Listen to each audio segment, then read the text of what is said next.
Bismillahirrahmanirrahim. Assalamualaikum warahmatullahi wabarakatuh. Bertemu lagi dengan kami tim IPA SMP Batik Surakarta. Anak-anak yang kami sayangi dan kami banggakan, kita akan memasuki bab baru, yakni di bab kedua adalah perkembangbiakan tumbuhan. Nah, pada kesempatan kali ini kita akan mempelajari di bagian pertama, yaitu perkembangbiakan tumbuhan secara aseksual. Apa sih aseksual itu? Atau bisa dikatakan aseksual itu adalah perkembangbiakan tumbuhan vegetatif ya. Vegetatif aseksual itu adalah perkembangbiakan yang tanpa memerlukan perkawinan.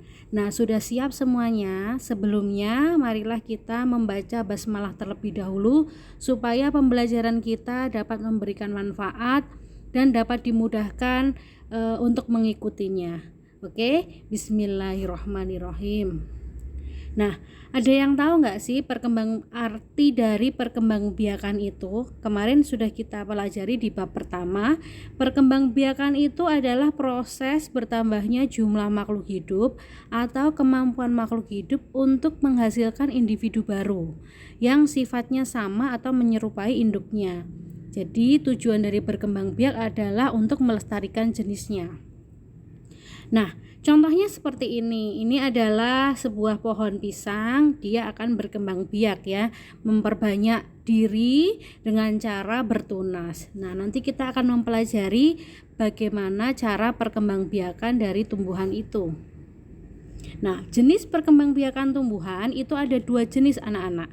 Yang pertama adalah perkembangbiakan tumbuhan secara vegetatif dan yang kedua adalah perkembangbiakan tumbuhan secara generatif. Nanti kita akan mempelajari masing-masing dari perkembangbiakan ini apa saja yang dari vegetatif, bagaimana yang dari generatif. Maaf ini tercoret. Nah, kita lanjutkan. Pada bagian ini nanti kita akan mempelajari perkembangbiakan tumbuhan secara vegetatif ya, atau secara tidak kawin. Perkembangbiakan vegetatif adalah perkembangbiakan tumbuhan yang hanya melibatkan satu induk saja anak-anak. Jadi dia tanpa perkawinan. Ini contoh-contoh tumbuhannya. Jadi perkembangbiakan vegetatif itu tanpa perkawinan hanya melibatkan satu induk saja. Contohnya ada kentang, ada bawang, ada cocor bebek, pisang dan lain sebagainya. Itu adalah perkembangbiakan vegetatif. Nah, vegetatif itu sendiri dibagi menjadi dua, yakni vegetatif alami dan vegetatif buatan. Nah, masing-masing ini apa sih? Jadi vegetatif alami itu berarti tanpa bantuan manusia, cara memperbanyak tumbuhan tanpa bantuan manusia, jadi secara alami. Sedangkan vegetatif buatan itu perlu adanya bantuan manusia. Nah, ini tadi ya, vegetatif alami itu tidak melibatkan campur tangan manusia. Nah, kita contoh yang pertama adalah vegetatif alami adalah spora. Kotak spora atau sporangium akan pecah, lalu spora akan keluar dan jatuh di tempat yang cocok. Spora akan tumbuh menjadi tanaman baru. Nah, spora ini fungsinya mirip ya dengan biji. Seperti ini gambarnya spora. Apakah kalian pernah melihatnya? Spora ini biasa di belakang daun. Contohnya pada lumut dan pakis. Selanjutnya yang kedua adalah tunas. Contoh tanamannya adalah pisang, bambu. Nah, tunas ini adalah tumbuhan muda yang baru tumbuh dari bagian tubuh induk tumbuhan. Jadi dia akan muncul tumbuhan baru, dia bertunas. Contohnya pisang dan bambu ya anak-anak. Selanjutnya vegetatif dengan umbi. Nah, umbi ini sendiri dibagi menjadi tiga, yakni umbi batang, umbi lapis, dan umbi akar. Kita bahas satu persatu. Umbi batang. Umbi batang adalah batang yang menggembung dan tumbuh di dalam tanah. Biasanya digunakan tanaman untuk menyimpan cadangan makanan. Jadi ini contohnya kentang dan bengkuang ya. Bengkuang itu pernah kalian makan ya kalau bengkuang ya. Kentang ini dia berkembang biak dengan cara umbi batang. Jadi batangnya dia akan menggembung ke dalam tanah. Nah, untuk menyimpan cadangan makanan. Selanjutnya ada umbi lapis. Nah, umbi lapis ini adalah lapisan-lapisan daun atau susunan yang berlapis-lapis yang mengelilingi batang dan tumbuhan di dalam tanah. Contohnya bawang merah dan bawang bombay. Nah, ini adalah contoh dari umbi lapis. Kemudian ada umbi akar, anak-anak. Umbi akar adalah akar yang menggembung, tapi tidak berruas-ruas ya, tidak seperti ruas-ruas pada jari tangan kita. Nah, ini berisi cadangan makanan, contohnya wortel dan lobak. Nah, bagaimana cara memperbanyaknya? Untuk memperbanyak tanaman ini, kalian cukup memotong saja bagian tanaman yang masih ada daunnya seperti ini. Ini dipotong, kemudian ditancapkan di dalam tanah. Nah, ini nanti akan menghasilkan tanaman baru. Oke, selanjutnya adalah akar tinggal. Akar tinggal biasa disebut dengan rizoma. Adalah batang yang tumbuh mendatar di bawah permukaan tanah. Berbentuk mirip dengan akar, dia berbuku-buku ya, beda dengan umbi akar tadi. Ini akar tinggal itu dia berbuku-buku atau berruas-ruas seperti ruas-ruas pada jari tangan kita. Nah, contohnya kunyit, temulawak, jahe, lengkuas, dan alang-alang. Cara memperbanyaknya bagaimana? Tinggal dimasukkan saja ruas-ruas pada tanaman ini atau kunyit, temulawak, jahe, lengkuas, dan lain sebagainya ini ke dalam tanah. Kemudian dia akan tumbuh menjadi tanaman yang baru. Nah, kemudian ada lagi geragi atau stolon. Apa sih geragi itu? Geragi itu adalah batang yang tumbuh di atas tanah atau di dalam tanah. Nah, pada ruas-ruas batang terdapat akar yang akan tumbuh menjadi tunas baru. Tunas-tunas baru yang terbentuk akan tumbuh menjadi tumbuhan baru yang tidak bergantung pada induknya.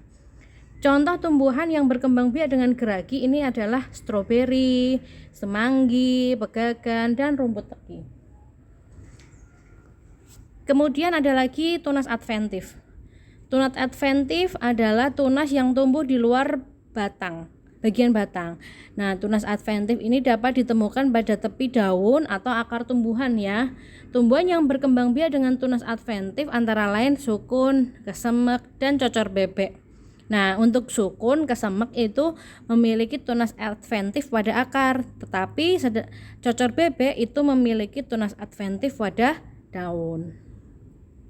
Nah, itu tadi adalah beberapa jenis contoh vegetatif yang alami. Nah, bagaimana untuk vegetatif buatan? Vegetatif buatan itu melibatkan campur tangan dari manusia. Contohnya yang pertama adalah cangkok. Cangkok itu mengusahakan batang tanaman berakar sebelum ditanam ke tanah. Contohnya kita ingin mencangkok tumbuhan apel, mangga, nangka. Jadi tumbuhan-tumbuhan yang dicangkok itu adalah tumbuhan-tumbuhan yang memiliki batang yang keras ya. Contohnya seperti ini. Langkah yang pertama adalah menyayat batangnya, kemudian dibersihkan kambiumnya dan diberi tanah, kemudian dibungkus dengan tanah. Setelah itu kita tunggu akarnya ya, sampai tumbuh akar baru dipotong. Kemudian yang kedua adalah stek. Stek itu memotong bagian tumbuhan kemudian ditanamkan dan dapat tumbuh menjadi tanaman baru. Contoh kita menyetek pohon singkong ya, ini tinggal dipotong bagian batangnya kemudian ditancapkan ke dalam tanah dan dia akan tumbuh menjadi tanaman yang baru. Nah, yang selanjutnya adalah sambung, menyambung atau mengenten ya, menggabungkan dua batang tanaman yang sejenis. Jadi ini disambungkan jadi satu. Misalkan kita ingin menggabungkan pohon mawar merah dan mawar putih, ini disambungkan menjadi satu, mawar merah dan mawar putih. Nanti hasilnya seperti ini. Nah, cantik kan anak-anak? Ini adalah contoh dari menyambung. Selanjutnya adalah merunduk ya. Merunduk itu mengusahakan bagian batang tanaman agar mengenai tanah, dirundukkan kemudian dibenamkan. Nah, ini ada tanaman, kemudian ini diperundukkan, setelah itu diberi tanah, setelah dia tumbuh akar maka akan dipotong dan akan menghasilkan tanaman yang baru. Contohnya bisa pada apel, stroberi, dan tanaman yang lain ya. Kemudian ada menempel atau okulasi. Nah, menempel atau okulasi ini adalah cara memperbanyak tumbuhan dengan menempelkan mata tunas pada ranting atau batang tumbuhan induk lainnya yang masih sejenis. Contoh tumbuhan yang bisa dikembangbiakan dengan cara menempel ini adalah alpukat, belimbing, mangga, rambutan, kelengkeng, dan sebagainya. Ini tujuannya untuk menghasilkan individu baru yang lebih unggul ya. Nah, itu tadi adalah perkembangbiakan secara vegetatif. Ada dua ya anak-anak ya, vegetatif alami dan vegetatif buatan. Sampai ketemu di video pembelajaran selanjutnya. Kita akhiri dengan bacaan hamdalah bersama-sama. Alhamdulillahirabbil alamin. Assalamualaikum warahmatullahi wabarakatuh.